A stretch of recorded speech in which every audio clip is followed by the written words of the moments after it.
ગુજરાતમાં યુસીસી અમલીકરણ તરફ એક મહત્વપૂર્ણ પગલું લેવામાં આવ્યું। મુખ્યમંત્રી ભૂપેન્દ્ર પટેલને મંગળવારે ગાંધીનગરમાં સમાન નાગરિક સંહિતાનો ડ્રાફ્ટ અહેવાલ સોંપવામાં આવ્યો હતો।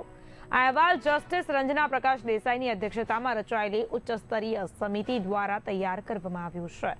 સમિતિએ રાજ્યના વિવિધ જિલ્લાઓની મુલાકાત લઈ લોક અભિપ્રાયો મેળવી અને વ્યાપક ચર્ચા વિચારણા બાદ આ વિગતવાર અહેવાલ તૈયાર કર્યો છે।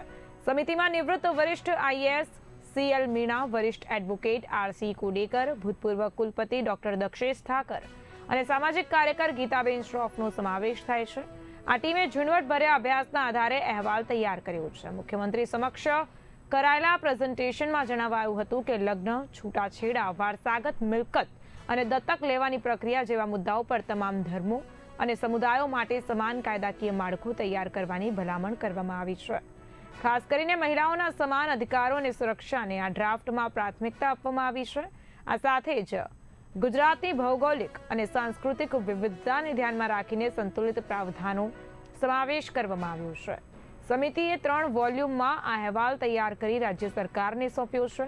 આ પ્રસંગે સમિતિના સલાહકાર અને ઉત્તરાખંડના પૂર્વ મુખ્ય સચિવ શત્રુઘ્નસિંહ સહિત રાજ્યના મુખ્ય સચિવ MK દાસ, મુખ્યમંત્રીના અગ્ર સચિવ સંજીવ કુમાર, અધિક અગ્ર સચિવ ડોક્ટર વિક્રાંત પાંડે, વૈધાનિક બાબતોના સચિવ KN લાલા, કાયદા સચિવ ઉપેન્દ્ર ભટ્ટ અને અન્ય વરિષ્ઠ અધિકારીઓ ઉપસ્થિત રહ્યા હતા।